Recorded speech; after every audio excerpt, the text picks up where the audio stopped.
নামাজ তো এইভাবে পড়তে হবে যেন তুমি মাওলাকে দেখতেছো। এই হালাত পয়দা না হইলে কমপক্ষে খেয়াল করো মাওলা তোমাকে দেখতেছে।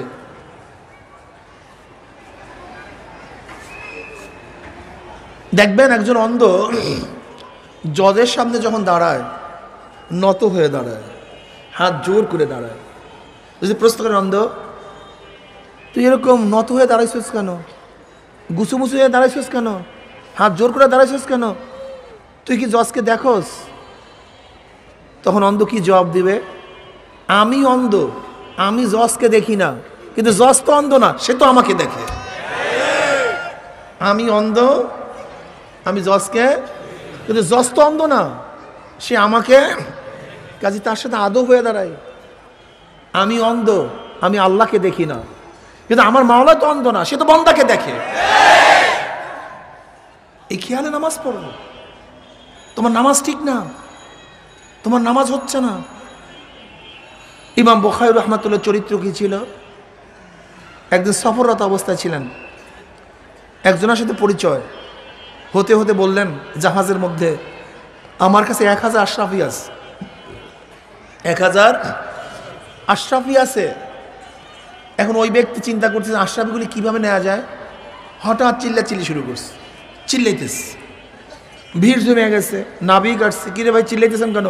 বলে ভাই আমার সব বর্ণ একটা শেষ হয়ে গেছে। কি হয়েছে? বলে আমরা 1000 আশরাফি পাই না, কোথায় গেছে, কি নিয়ে গেছে? নাবিক বলছে সবাইকে সার্চ করো। ইমাম বুখারী রহমান বুঝতে পারছেন ও আমার টাকা নেয়ার জন্য এই কারবার করতেছে। যাই হোক, সার্চ করে কার কাছে টাকা পাওয়া যায়নি। নাবিক ভালো ভালোই কিছু বলে চলে গেছেন। জাহাজ ভিড়ার পরে ওই ব্যক্তি ইমাম বুখারীকে বলতেছেন ভাই আমি এই পদ্ধতি কেন গ্রহণ করছি তুমি বুঝতে পারছো, তোমার টাকাগুলি নেওয়ার জন্য, কিন্তু আমি আশ্চর্য হয়ে গেলাম টাকাগুলি গেল কোথায়? বলে আমিও টাকাগুলি নদীর মধ্যে ফেলে দিয়েছি।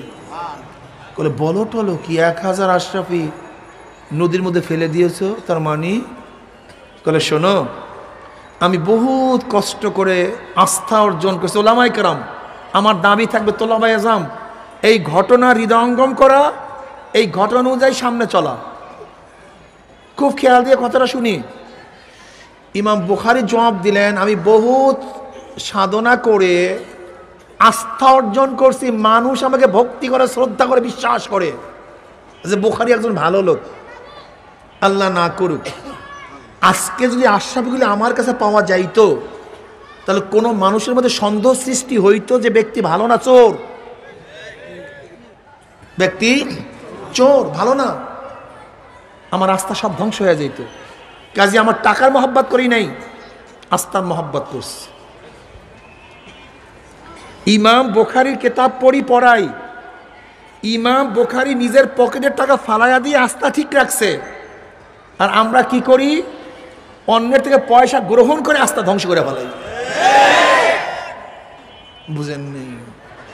ইমাম বুখারী আস্থাকে ঠিক রাখছে, আর আমরা সামান্য স্বার্থের কারণে, সামান্য স্বার্থ, একেবারে অল্প অল্প, ইয়াশতারুনা বিআয়াতিল্লাহি সামানান কালিলা, একেবারে অল্প অল্প স্বার্থের বিনিময় আলেমদের আস্থাকে ধ্বংস করিয়া ফেলাই। যারা বলেন নাউযুবিল্লাহ। আস্থা ধ্বংস করা যাবে না। এমপিগিরি যায় যাক, মিনিস্টারগিরি যায় যাক, পীরগিরি যায় যাক, বাড়ি যায় যাক, টাকা যায় যাক, জীবন যায় যাক, আস্থা ঠিক রাখতে হবে। আমি আলেম, আমার আস্থা ঠিক রাখতে হবে, যা যায় যাক। আর আমরা কি করি? আস্থাকে ধ্বংস করে ফেলি। আর আলেমদের উপর আস্থা না থাকলে ইসলাম থাকবে না, ধ্বংস হয়ে যাবে। আজকে হোক কালকে ধ্বংস হবেই। আজকে আলেমদের ব্যাপারে সাধারণ মানুষের আস্থা নেই। ভাইও আলেম সবচেয়ে দামি, খবরদার কোনো আলেম যেন নিজের কারণে মানুষের আস্থা না হারাই, বরং সব সময় খেয়াল রাখবেন আস্থা যেন মানুষের ঠিক থাকে। এরপরে জিকির, আল জিক্রু আল জিক্রু আসলুদ্দিন উসুলউদ্দিন। জিকির হলো দ্বীনের ভিত্তি, দ্বীনের উসুল, দ্বীনের ভেনা। কি কথা ঠিক না?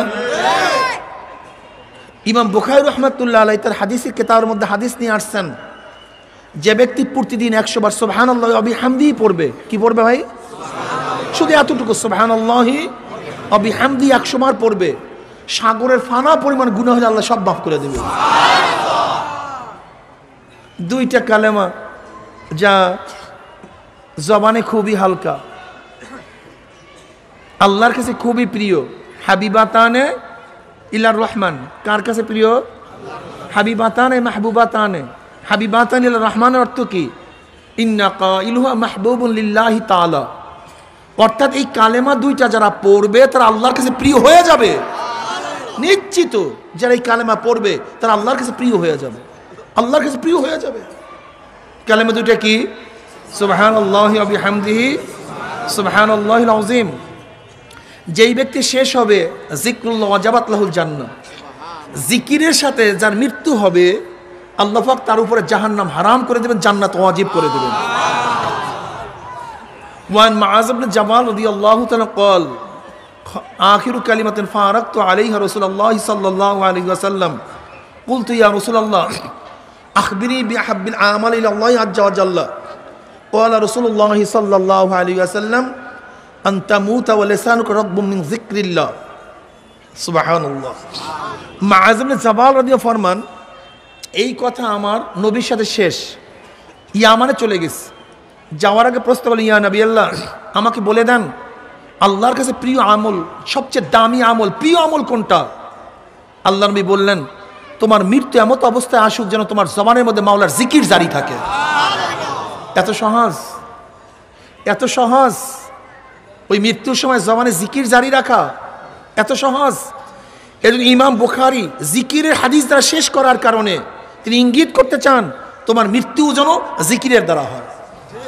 আমার হাদিস শেষ হয়েছে কিতাব লেখা জিকিরের দ্বারা, তোমার নিঃশ্বাসও যেন জিকিরের মাধ্যমে চলে যায়, জিকিরের মাধ্যমে যেন মৃত্যুবরণ করো। নবী আলাইহিস সালাতু ওয়াস সালাম যখন আল্লাহর কাছে বিদায় হইতেছেন, আল্লাহর কাছে রওনা করছেন, তিনি কি বললেন? আল্লাহুম্মা গফিরলি ওয়া আলহিকনি বিরফিকিল আলা, আল্লাহুম্মা গফিরলি ওয়া আলহিকনি বিরফিকিল আলা। আজকে আমাদের জবানের মধ্যে জিকির নেই, অথচ মুআয ইবনে জাবাল রাদিয়াল্লাহু তাআলার রওয়ায়াত আসছে, লাইসা ইয়াতাহাসসারা আহলুল জান্নাহ ইল্লা আলা সাআতিন মাররাত বিহিম লাম ইয়াসকুরুল্লাহ তাআলা ফিহা। তিরমিজির মধ্যে রওয়ায়াত আসছে, জান্নাতের মধ্যে জান্নাতীদের আর কোনো আফসোস নেই, শুধু এতটুকু আফসোস করবে যেই সময়টুকু দুনিয়ার মধ্যে জিকির সারা কাটায় দিচ্ছে, ওই সময়টুকুর জন্য আফসোস করবে। প্রিয় তোলাবায়ে আযম, উলামায়ে কেরাম, জাকিরিন সবচেয়ে দামি। আল্লামা জাকারিয়া সাহেব রাহমাতুল্লাহ আলাইহি ফাজাইল আমলের মধ্যে জাকিরিনদের 100-এর উপরে ফজিলাত বয়ান করছেন। এর মধ্যে যে ব্যক্তি বেশি বেশি জিকির করবে তার মৃত্যু ঈমানের সাথে হয়ে যাবে। আপনি বুখারী শরীফের রওয়ায়াত দেখেন নাই? নবী আলাইহিস সালাতু ওয়াস সালাম ফরমান, সাবাতুন ইউযিল্লুহুমুল্লাহু ফি যিল্লিহি ইয়াওমা লা যিল্লা ইল্লা যিল্লুহু। এর মধ্যে শেষ ব্যক্তি কি? মান যাকারাল্লাহ খালিয়ান ফাফাজাত আইনাহু। বুখারী রওয়ায়াত, যে ব্যক্তি জিকির করবে দুই চোখের পানি বায়া বায়া পড়তে থাকবে, আল্লাহ পাক রব্বুল আলামিন ওই ব্যক্তিকে কিয়ামতের ময়দানে আরশের নিচে জায়গা করিয়ে দেবেন।